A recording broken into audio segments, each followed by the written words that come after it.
मसूद अजहर कह रहा है पैसा इतना है कि गिन नहीं सकते, लेकिन मसूद के गुर्गों पर एक्शन हो रहा है।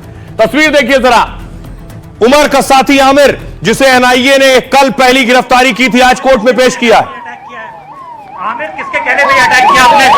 आमिर किसके कहने पे अटैक किया आपने? आमिर किसके कहने पे आपने अटैक किया है? आमिर किसके कहने पे अटैक किया आपने? आमिर किसके कहने पे अटैक किया आपने? आमिर किसके कहने पे अटैक किया? आमिर किसके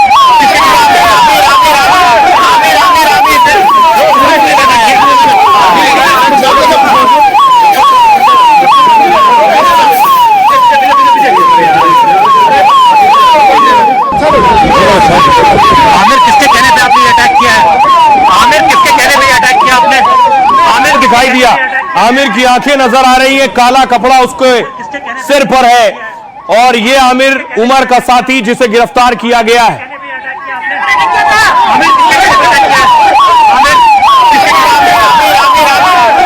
अब देखिए जरा, ये आमिर है कौन? ये आप देख रहे हैं, ये उमर की गाड़ी है I-20। इसी गाड़ी से उमर ने धमाका किया था। आपको बताऊं, ये गाड़ी इस आमिर की थी। उमर ने जिस गाड़ी में धमाका किया, अगली तस्वीर देखिए जरा, ये तस्वीर आप देख रहे हैं, ये वो आमिर है जिसकी I-20 थी, HR26CE7674। इसी गाड़ी से धमाका किया गया। अगली तस्वीर देखिए जरा, इस आमिर का ताल्लुक कैसे उमर से है।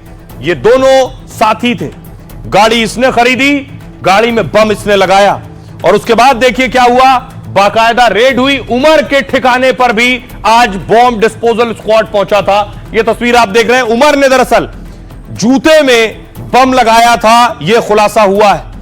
जो जूता उमर ने पहना था उसी में कैसे धमाका किया है, यह टीम देख रहे हैं। उमर ने घर लिया था नू में किराए पर, उस घर पे आज बाकायदा डॉग स्क्वाड पहुंचा है, बम निरोधक दस्ता पहुंचा है।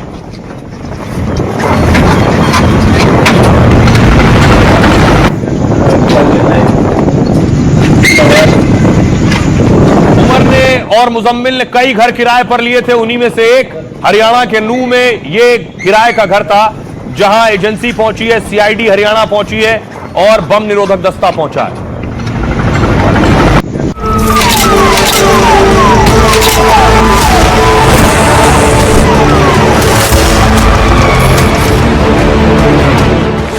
जिस दिल्ली धमाके पर राजधानी से फरीदाबाद और श्रीनगर तक ताबड़तोड़ एक्शन और गिरफ्तारियां हो रही हैं, उस पर एक और बड़ा चौंकाने वाला खुलासा हुआ है।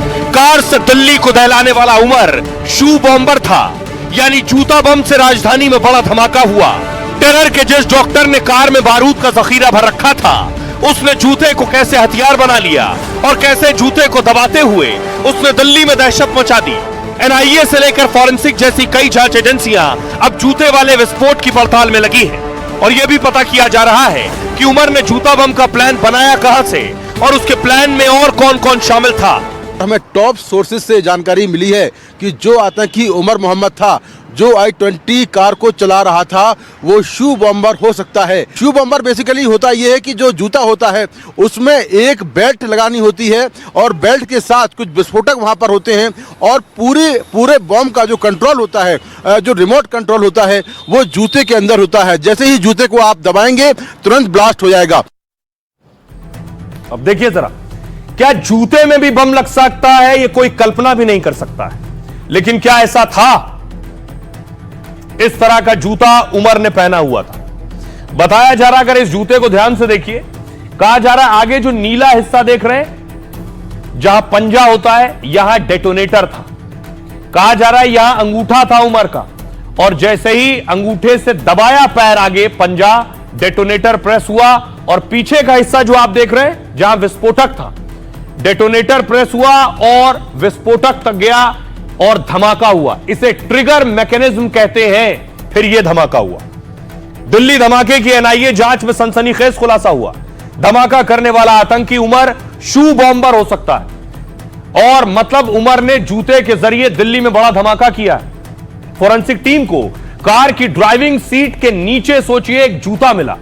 इस जूते में कई तरह के मेटल के खास कण मिले थे। कार के टायर से भी विस्फोटक पदार्थ के कण मिले। जूते में अमोनियम नाइट्रेट के साथ TATP के कण मिले। TATP का पूरा नाम है ट्राई एसीटोन ट्राई पैरोक्साइड। यह विस्फोटक मदर ऑफ शैतान के नाम से कुख्यात है। विशेषज्ञों के मुताबिक टीएटीपी बेहद संवेदनशील विस्फोटक है, इतना कि बिना डेटोनेटर के सिर्फ गर्मी से ही फट सकता है। हल्की रगड़, दबाव या तापमान में बदलाव से इसमें विस्फोट हो सकता है, जबकि अमोनियम नाइट्रेट रासायनिक रूप से बहुत स्थिर होता है, स्टेबल होता है। इसमें विस्फोट के लिए बाहरी डेटोनेटर की जरूरत होती है। अगर अमोनियम नाइट्रेट था तो इस तरह के डेटोनेटर की जरूरत। डेटोनेटर मतलब छोटी बैटरी या फ्यूज जिससे धमाका किया जाता है, जबकि टीएटीपी को फटने के लिए कोई डेटोनेटर नहीं चाहिए। दोनों केमिकल के मिलाने से धमाके की क्षमता कई गुना तक बढ़ जाती है। जांच टीम उमर के जूते को ही धमाके का ट्रिगर पॉइंट मान रही, मतलब कार में काफी अमोनियम नाइट्रेट और टीएटीपी पहले से रखा था, तो क्या इसे विस्फोट के लिए उमर ने जूते का इस्तेमाल किया है? दावा है कि उमर ने जूते में विस्फोटक भर रखा था और पैर से दबाकर इसका डेटोनेटर जैसे इस्तेमाल किया गया है। मतलब उमर ने इधर जूते में एड़ी और अंगूठे को तेजी से दबाया है और तेजी से दबाते ही देखते देखते जोर का धमाका हुआ और पूरी कार उड़ गई है। अब सुनिए जरा डिफेंस एक्सपर्ट जीडी बख्शी साहब क्या कह रहे हैं इस पर। देखिए, शू बॉम्बर क्या है कि ये एक्सप्लोजिव को इनिशिएट करने के लिए आपको एक ट्रिगरिंग सिग्नल चाहिए होता है, ट्रिगरिंग छोटा ब्लास्ट चाहिए होता है। वो ब्लास्ट अगर उसने अपने शू के अंदर जो है वो डेटोनेटर डाल लिया हो और उसको दबाने से जिससे कि वो फट जाए या इलेक्ट्रिकली इनिशिएट हो जाए, तो ये बड़ा जो बॉम्ब है वो इनिशिएट हो जाता है। अब सुन रहे थे जीडी बख्शी साहब को। आइए अब आपको बताता हूं मैं कि आखिर उमर का करीबी जिसे पकड़ा गया उसे आज कोर्ट में पेश किया जाना था। एनआईए कोर्ट लेकर पहुंची। रैपिड एक्शन फोर्स आरएएफ की तैनाती पटियाला हाउस कोर्ट में सुबह से थी, क्योंकि बड़ी गिरफ्तारी एनआईए ने की थी। पहली गिरफ्तारी एनआईए ने आमिर की है, वो आमिर जिसकी गाड़ी चला रहा था उमर। आमिर को जब लेकर कोर्ट पहुंचे तो पत्रकारों ने सवाल पूछा है ब्लास्ट से जुड़ा, धमाके से जुड़ा, कि क्या आमिर सब जानता था।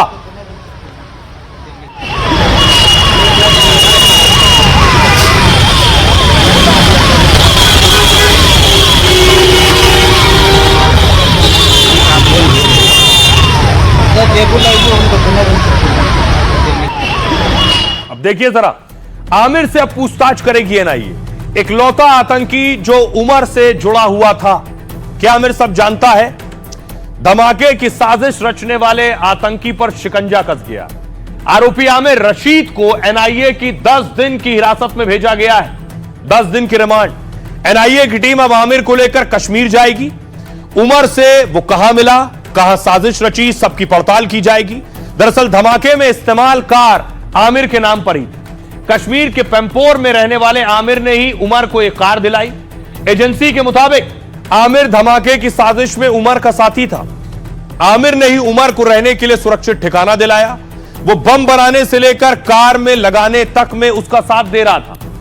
दिल्ली में कब और कहां धमाका करना है आमिर को सब पता था। दावा है कि उमर नाकाम होता तो आमिर धमाका कर सकता था। कार में विस्फोटक और उसके इस्तेमाल का तरीका भी इसे पता था। एजेंसियों को आमिर के पास से एक मोबाइल फोन भी मिला है। बताया यह जा रहा है कि यह फोन उसे उमर ने ही दिया था। एजेंसी अब यह पता कर रही है जो फोन इसके पास है, इस फोन में क्या क्या है, कौन से राज है। एनआईए ने दिल्ली धमाके में एक और आरोपी को गिरफ्तार किया है। एनआईए ने उमर के साथी जसीर बिलाल वानी को भी श्रीनगर से पकड़ा है। यह जसीर अनंतनाग के काजीगुंड का रहने वाला है और ड्रोन एक्सपर्ट है। बताया जा रहा है जसीर ने बम बनाने में उमर की तकनीकी तौर पर मदद की है और जसीर ड्रोन के जरिए भी अटैक कर सकता था, इसकी तैयारी में भी था। ड्रोन एक्सपर्ट भी कहा जाता है।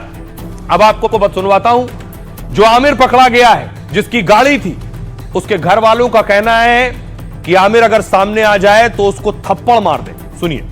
लगा ही नहीं, ऐसी बात है, हमें कभी भी नहीं लगा है, कभी भी हमें कुछ शक भी नहीं हुआ। हम क्या बोले, अपने काम से होता था। कोई यहाँ पे नेबर आता था, कुछ काम है तो जाता, जल्दी जाता था। बहुत गलत हुआ, नहीं करना चाहिए था, नहीं करना चाहिए था, बहुत गलत हुआ। उसको इस चीजों में नहीं इन्वॉल्व होना चाहिए, नहीं होना चाहिए था, ये बहुत गलत है। अगर आपको मिलता है तो कहेंगे आप उससे ये बात? थप्पड़ मार देती। बहुत मार देती उसको। हमारे घर में अभी कोई नहीं है, मर्द कोई नहीं है, मेरा छोटा बच्चा है 14 महीने का। अभी तो हमारे घर में कोई मर्द नहीं है, खाली हम 2 हैं, मेरी सास और मैं, मम्मी और मैं, बस, और कोई नहीं है। अब क्या मर्द के बगैर हम करेंगे? NIA ने दलील रखी कि इन्वेस्टिगेशन के लिए 10 दिन की रिमांड भी कम है, बहुत सीरियस मैटर है ये, इसलिए 10 दिन की जो रिमांड है वो कोर्ट ने ग्रांट कर दी है। आमिर से मैंने पर्सनली जाके बात की, मैंने उससे पूछा कि आपका क्या रोल है इसमें, आपने क्या, आप इसका कोई हाथ है आपका इसमें, शामिल हो आप? आमिर ने किसी भी बात का जवाब नहीं दिया। बस एक बात का जवाब आमिर ने दिया मुझे कि he is the owner of that vehicle.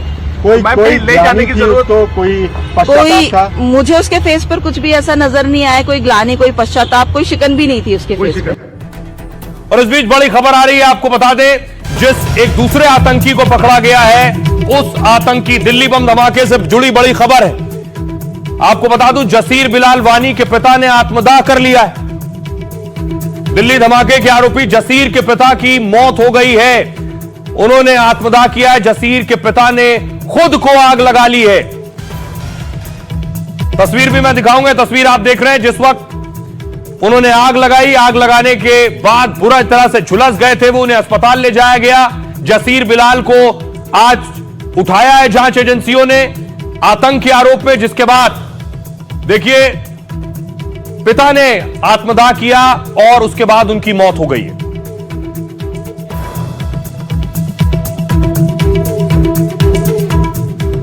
अब देखिए, इस बीच जम्मू कश्मीर से बहुत से लोगों को उठाया गया, लेकिन इस पर सियासत भी हो रही है। महबूबा मुफ्ती सवाल उठा रही हैं। देखिए जरा महबूबा क्या कह रही हैं। महबूबा कहीं युवाओं के भटकने के लिए देश का जहरीला माहौल जिम्मेदार है। इस प्रेशर कुकर माहौल का ही नतीजा है दिल्ली धमाका। सरकार दुनिया को बता रही है कि कश्मीर में सब कुछ ठीक है, लेकिन कश्मीर की परेशानियां लाल किले के सामने गूंज रही हैं। शहनवाज हुसैन कह रहे हैं महबूबा मुफ्ती आतंकी घटना पर जश्न मना रही हैं। वो कह रही है कि कश्मीर से धमाका लाल किले तक पहुंच गया है। दुख की बात है कि जिन महबूबा और उलेमाओं को समझाना चाहिए कि पढ़े लिखे मुसलमान आतंकवादियों से ना जुड़े, वो खुद ही आतंकियों का महिमा मंडन करने में लगी हुई है। शेख बशीर कह रहे हैं उमर अब्दुल्ला की पार्टी के नेता ने महबूबा पर पलटवार किया है। शेख बशीर ने कहा मुफ्ती का यह बयान मगरमच्छ के आंसू जैसा है। युवाओं के गलत रास्ते पर जाने की जिम्मेदारी केवल केंद्र या हालात पर नहीं डाली जा सकती है। 2014 में महबूबा ने बीजेपी के साथ सरकार बनाई थी, तो अपने वक्त में उन्होंने क्या किया? उपेंद्र द्विवेदी आर्मी चीफ कह रहे हैं असली फिल्म तो अभी शुरू भी नहीं हुई थी। ऑपरेशन सिंदूर बस 88 घंटे का एक ट्रेलर था। अगर पाकिस्तान फिर मौका देता है तो हम उन्हें बताने में पीछे नहीं हटेंगे कि जिम्मेदार देश पड़ोसियों से कैसे पेश आते हैं। हुसैन दलवाई कांग्रेस नेता हैं, कह रहे हैं राहुल गांधी के करीबी नेता विवादित बयान दे रहे हैं। कहा दिल्ली धमाकों के पीछे क्या आरएसएस की जांच होगी? कहीं ये कश्मीर में सरकार की ज्यादती का नतीजा तो नहीं है? आइए अब आपको सुनवाता हूं, सुनिए जरा सियासतदान क्या कह रहे हैं। दिल्ली वाले लोगों को ये समझ है या वो ये सोचते हैं जितना हिंदू मुस्लिम होगा, जितना ब्लास्ट होंगे, जितना खून खराबा होगा, उतना मुल्क में पोलराइजेशन ज्यादा होगा, उनको वोट मिलेंगे? मुझे लगता है उनको दोबारा सोचना चाहिए। मुल्क कुर्सी से बहुत बड़ा है। This is very unfortunate that a former chief minister is trying to instigate the youth once again. This is not a good politics. Movie शुरू भी नहीं हुई थी, सिर्फ एक ट्रेलर दिखाया गया था और ट्रेलर के बाद 88 घंटे में वो ट्रेलर खत्म हो गया था। तो आगे आने वाले हालात कैसे होंगे, ये इसके बारे में हम पूरी तैयारी करके बैठे हुए हैं। और अगर कोई ऐसा हमें मौका देता है पाकिस्तान, तो हम उसको भरपूर एक शिक्षा प्रदान करना चाहेंगे उसको कि कैसे एक जिम्मेवार नेशन को अपने पड़ोसियों से बिहेव करना चाहिए। जो ये रेड फोर्ट में एक्सप्लोजन हुआ, you can not punish all of अस। हम इतने सारे लोग यहाँ अमन चाहते हैं, शांति चाहते हैं। डज नॉट मीन कि कोई वहां गया, उनने RDX का जो एक्सप्लोजन किया, does not mean that you paint all of us with the same brush. और मैं और एक चीज कहना चाहती हूँ कि 2019 से जो यहाँ इंडियन गवर्नमेंट क्लेम कर रही है कि यहाँ नॉर्मल सी है, यहाँ पूरा एक नॉर्मल माहौल हो गया है, ये कौन सा नॉर्मल सी है? लोगों को प्रेरित करना चाहिए कि जिस तरह आतंकियों की साजिश के में शामिल हो रहे हैं पढ़े लिखे लोग, ये दुखद है। लेकिन महबूबा मुफ्ती उसको भी कश्मीर के आतंकवाद को जस्टिफाई करने के लिए वो इस तरह की बयानबाजी कर रही हैं, जो बहुत दुखद है। इलेक्शन आने के बाद बराबर बमकांड क्यों होता है, ये इसका भी जांच होनी चाहिए। दूसरा ऐसा है कि जिस ढंग से कश्मीर में अन्याय हो रहा है उसका भी परिणाम कुछ होगा, ये मानना चाहिए। जैसे ही जिहादियों के सरगनाओं का या आतंकियों का महल ढहा तो इनका दिल ढह गया। आप देखिए किस तरह से ऐसा लगा जैसे इनके दिल के अरमा आंसुओं में बह गए। इनको लगने लगा कि सब कुछ हमारा बह गया। और अभी आत्मघाती बनाए किसने? आखिरकार ये शिक्षा तो आपने दी ना। अब सवाल यह है कि इन सब के पीछे कौन है? सियासतदानों को आपने सुन लिया, वो लड़ रहे हैं आपस में। दूसरी तरफ मसूद अजहर की बहन और मसूद अजहर के भतीजे की पत्नी ने मिलकर शाहीन को ट्रैप किया और महिला ब्रिगेड बना रहे थे। मसूद अजहर कह रहा है उसके पास इतनी दौलत है कि वो जिहाद के लिए बेइंतहा हथियार खरीद सकता है। देखिए जरा मसूद अजहर क्या कह रहा है। खूंखार आतंकी मसूद अजहर ने चौंकाने वाला दावा किया है। जैश सरगना ने खुद को दुनिया का सबसे रईस इंसान बताया है। मसूद का दावा है वो मस्क और जकरबर्ग से ज्यादा अमीर है। भारत के मोस्ट वांटेड आतंकी मसूद का एक नया ऑडियो आया है जिसमें दावा है हमने जिहाद के लिए जो मांगा वो हमें मिला है। बंदूक और बम खरीदने के लिए हमारे पास पैसों की कमी नहीं है। हमारे पास इतना पैसा है कि गिन नहीं सकते हो। मसूद अजहर ने पहले भी कई वीडियो और ऑडियो जारी किए हैं, लेकिन पहली बार धन, दौलत और अमीरी का जिक्र कर रहा है।